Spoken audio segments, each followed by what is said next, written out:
Good afternoon, everyone. My name is Huang, president of Econsult Solutions. Welcome to the third in our webinar series, Critical Issues Facing the Higher Education Sector. We're glad that you could join us for the next 20 or 30 minutes or so. We will be talking about the issue of supplier diversity on campus. And I am joined by an expert and friend, Senior Advisor Angela Dowd-Burton. Angela is an award-winning business professional with over 25 years of diverse business experience and public service. She has served in global roles in finance, supply chain management, business development, and held local government positions as Deputy Director of Finance, Procurement Commissioner, and Deputy Director of Commerce, managing the Office of Economic Opportunity for the City of Philadelphia. Angela's held executive positions at Dow Chemical, Rome and Haas, Sunoco, Mobil, City of Philadelphia, and the Women's Business Development Center. Good afternoon, Angela. Good afternoon, Lee. Thank you for inviting me to participate in this event. Let's jump right into the topic of supplier diversity on campus. And the webinar series is focused on higher ed institutions, but you've looked at this perspective from a lot of different angles. It's been your job. It's been your mission. What does supplier diversity have to do with an institution's mission? And what does it have to do with an institution's operations? It's a good question. So, Lee, colleges and universities live within a delicate ecosystem that includes diverse communities. And the people and the enterprises, both on the campus and offsite, influence the character of the institution, the perceived quality of life surrounding it. The health of the community has a direct impact on the propensity of educational institutions to attract and retain students, faculty, administrators, and staff. So these anchor institutions recognize the importance of adequately serving their stakeholders in order to provide a stable and wholesome environment where all can flourish. These institutions basically are economic catalysts that inspire innovation and require significant resources to convert young adults into productive citizens. The business community is an essential partner that aids colleges and universities in achieving their mission. And as we look to the future of these institutions, we are keenly aware of three emerging challenges. The first is the shift in the demographic trends. As of the 2019 census, we recognized that 49% of the adolescents are reporting in as minority or from an ethnic group. The second trend is the declining number of college-age students attracted to higher education, either because they're going after the money and jobs being offered now, or they are repelled by the high cost of education and asking about that return on investment. And so the third trend is the demand for institutions to demonstrate their commitment to equity and inclusion. You know, historically, these institutions have focused on the hiring and enrollment of diverse populations. Today, those on campus are looking for suppliers and contractors that look like them.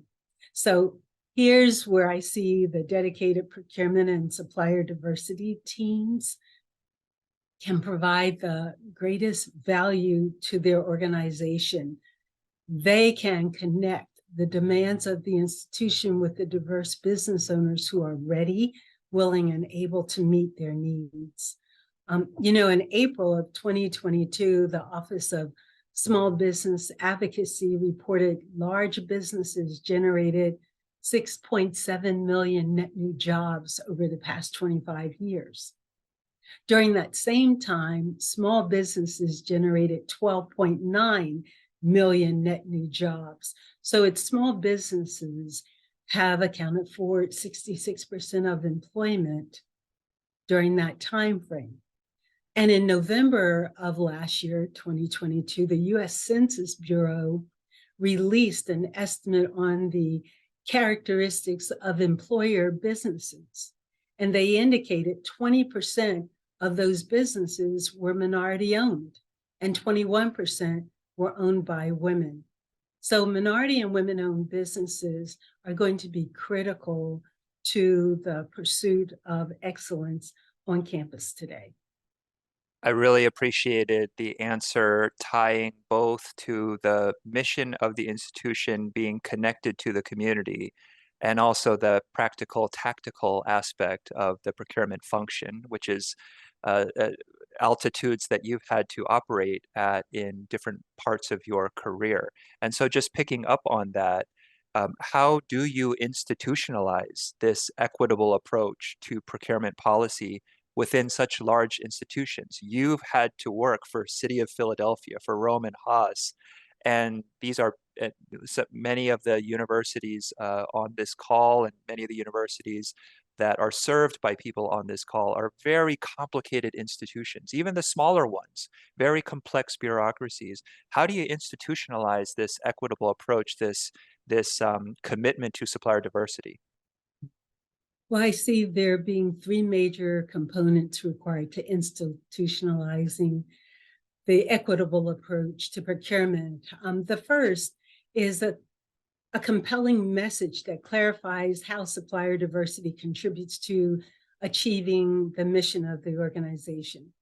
The messaging in the communication strategy should flow from the top of the organization to the end user, and it must speak to the organization's mission and enlist the participation of those who are in the procurement process.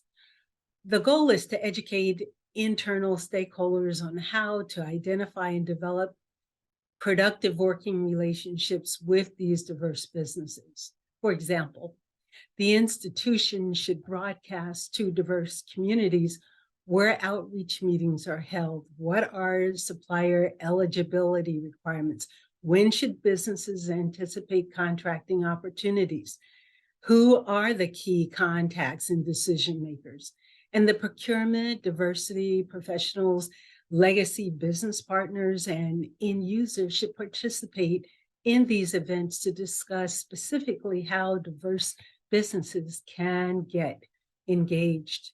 You know, I do agree, educational institutions typically have those multiple colleges that operate independently as related to procurement.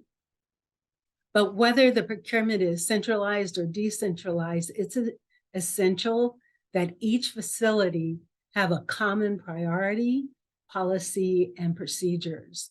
And so the second component of this strengthening of equity in procurement deals with the development of an efficient process. Procurement policies, procedures, practices, tools, training, goals, metrics, and feedback loops must be easily accessible. This process should provide transparency for the institution to measure their progress in building an inclusive supplier diversity portfolio and hold departments accountable for their contribution to this commitment. Transparency builds credibility within the marketplace. So leadership should periodically evaluate the results of their goal setting process. It is easy at times to forget that those metrics actually represent real people with families to support. I know my father, my brother, my husband all had enterprises that supported our families. So multiple contracts with diverse businesses increase familiarity. It mitigates risk, it improves productivity, enhances the value of the relationship. It improves the financial stability of the business and builds their capacity to take on more clients. This momentum galvanizes the sustainability of disadvantaged businesses. And finally, that third component is a sustainability culture that values diversity and its contribution to the competitive advantage of the institution. Those who are engaged in the procurement of service supplies and equipment, professional service, construction projects understand the total value of working with diverse suppliers and operate in a way that captures that value.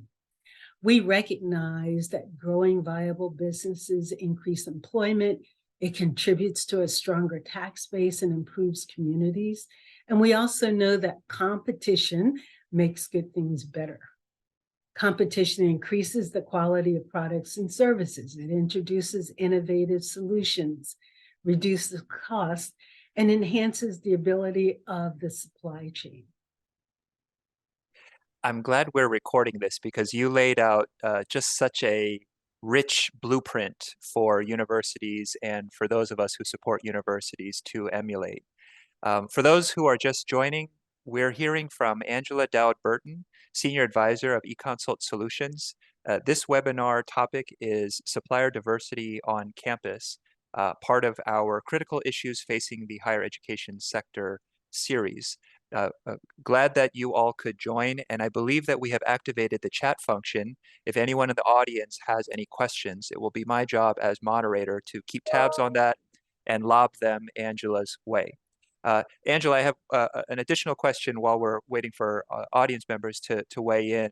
You alluded to this earlier as far as an evolution of what is expected of anchor institutions, such as universities, as far as leading with values. And I suspect that a lot of that is driven by this current younger generation, this more values-oriented generation of students. Can you talk a little bit about that wave of activism and how that has influenced the universities positively in this direction? Absolutely, Lee. I think Gen Z is the most racial and ethnically diverse generation in US history. The US Department of Health and Human Services reported that nearly half of the US adolescents in 2019 identified as racial or ethnic minorities.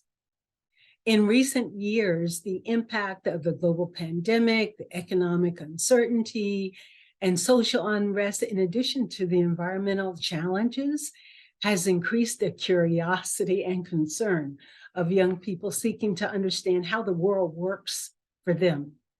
And they recognize social injustice when they see it. They boycott businesses and institutions that do not reflect their values and marketing or management or business-to-business relationships. They use social media, analytics, and networks to peek behind the curtains of organizations to validate the authenticity and sincerity of their DEI branding. This young generation has information, influence, and high expectations for building communities of impact, not just individual gains. And so when I look at colleges and universities who encourage students to be independent and innovative thinkers, they are. With the shift in the demographics across the US in general and on campus in particular, there is a demand for equity and belonging at all levels, from the boardroom to the classroom to the community. So students are going beyond that intersection of public sector policy and private sector profitability. They are seeking a rising tide that lifts all boats. Gen Z views supplier diversity as an essential part of social responsibility. And so for them, actions speak louder than words. Mission statements, glossy marketing campaigns, and eloquent speeches. Millennials and Generation Z are results-driven and understand that the diverse team at the table on campus or at work drives innovation faster, farther, and is more sustainable. So the success of educational institutions, in my view, they will leverage the positive impact of diversity, equity, inclusion, and belonging strategies to attract and retain talent. Supplier diversity is a key component in this portfolio. And so the institution's DEI, procurement, and supplier diversity professionals are moving to the forefront as strategic leaders who can capture the value of engaging diverse businesses for development, growth, and sustainability. And this engagement of diverse and local businesses, along with the effective hiring practices and enrollment strategies, will increase an educational institution's competitive advantage in this emerging marketplace. You make a number of compelling arguments to go in this direction. What do you say to a university administrator that says, I get it. However, I'm in the middle of a transition. My finances are shot. Let me get my house in order, and then I can devote my attention to this. What do you say to a university administrator that's coming to the topic from that perspective? I say, I believe you're going to miss the boat, because there are a number of educational institutions right now who are closing their doors, or they are merging with other institutions to try to sustain their presence. But it's going to be those institutions that take on the competitive advantage of social responsibility, including supplier diversity, that will survive and that will be able to attract the talent, attract the student base in order to prosper. The dilemma of how do I build up a robust network of suppliers to do business with? That's a heavy lift, and it is one that is often community sensitive. But are there some broader principles, Angela, some tactics that are somewhat universal for university administrators that are just getting started and are trying to fill their lists of qualified suppliers to do business with? Absolutely. We've got the National Minority Supplier Development Council that has a portfolio on a global basis, but nationally, they have a portfolio of companies that are available, and they can assist in the development of that supply chain assistance to institutions. We also have the Women's Business Enterprise National Council. We have the National Association of Women Business Owners. We have the local chambers. In Philadelphia, we have the African American, the Asian, and the Hispanic Chambers of Commerce. We have the Enterprise Center here. We have the Small Business Score team here. So there are a number of resources that I think colleges and universities have available to them if they can look around. And if they can't find them, I will be happy to help them do so. Great. There was a question in the chat that I want to approach delicately, which effectively is, how are we doing in Philly? And I understand if we want to proceed with caution about you rendering an opinion on how we're doing as a city, institutions in the city. So I'll slightly adjust the question, which is, how can we tell how we're doing in Philadelphia? What are the indications or measurements that would help us to know where we're making progress, where we're not, and hopefully folks that are not based in Philly can apply that to their community? You know, it is a challenge to identify how we are doing at this stage. I will tell you, when I was in city government just a few years ago, that we had increased the number of companies, certified owned businesses who were interested in doing business with the city of Philadelphia from 1,500 to over 3,000. We had increased the level of participation on city contracts from 167 million, I'm sorry, when I came into city government, to over 300 million when I left city government. And I was also involved with colleges and universities, private sector institutions. And so COVID has really thrown a wrench into things. We're getting back to righting the ship, if you were. People are coming back out, businesses are starting. There has been reports on a national level that, for example, Black businesses were impacted. Almost 40% closed their doors as a result of COVID.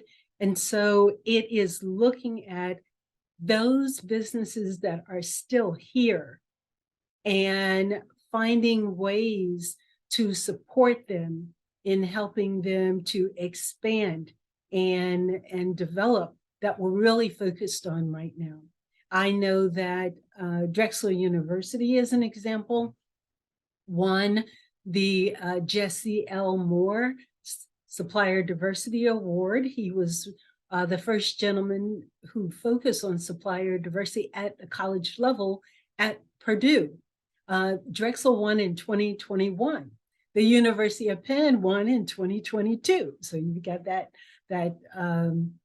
close competitiveness there. But these are two major educational institutions that are focused on supplier diversity. They're focused on the community, and they're focused on having impact in terms of driving businesses to grow and have a positive impact from a tax base, from employment, and from supply chain innovation. I hope that answered some of your question. That was a great answer. Yeah, so last question, and then we'll call it a day. You've worked for some of Philly's largest corporations, and I wonder if you could speak from that perspective. Is there a role for a community's corporate sector to help to partner with the universities from a supplier diversity standpoint? Oh, absolutely. I know one of the things that I encourage is what I call the legacy suppliers and professional organizations that support colleges and universities, that you not only measure on tier one, you measure on tier two. And so these corporations are encouraged to expand their supply chains to include more minority and women-owned businesses. And Can we you have, define tier one and tier two? I sorry to interrupt. I want you to continue, but can you sure, define tier one and tier two for our audience? sure. So tier one are the prime contracts. They have the contracts direct with the college or educational institution or the public sector. Tier two acts as a subcontract to them. And so one of the things that we look at is, how do you engage companies at the tier two level? How do you push supply chain, supplier diversity down and through that chain? And so we look at how companies can license minority and women-owned businesses to, let's say, install their equipment and maintain their equipment on the site for colleges and universities. We look at ways they can perhaps transport product. As an example, water treatment chemicals comes to mind. You've got companies who manufacture water treatment chemicals. Are there minority and women-owned businesses who can transport that product? Now, granted, there are going to be licensing and regulations governing that transport, but there are ways to incorporate minority and women-owned businesses in the supply chain in ways that we haven't thought of before, because primes decide to self-perform. There are certain things that they can, in fact, contract out. We have been hearing from Angela Dowd-Burton, Senior Advisor at Econsult Solutions. Angela, thank you so much for your time and insight. I really tried to probe all the different aspects of your career, and you were able to speak from all those different perspectives, and really appreciate the wisdom contained in this session. Thanks to the audience members for attending. We will stay in touch with you. This is an ongoing discussion. Uh, we have recorded and will be posting this video on our website and on our YouTube page So be on the lookout for a link to that if you want to rewatch and send to your colleagues. Thank you again for your attendance. Please do attend for the next 5 weeks. This is the third of 8, so we have 5 more of these sessions, same time, same place next week. And Angela, thank you again for your time. Thank you, Lee. It's been my privilege and my pleasure. Alrighty. Everyone have a good day. Good afternoon.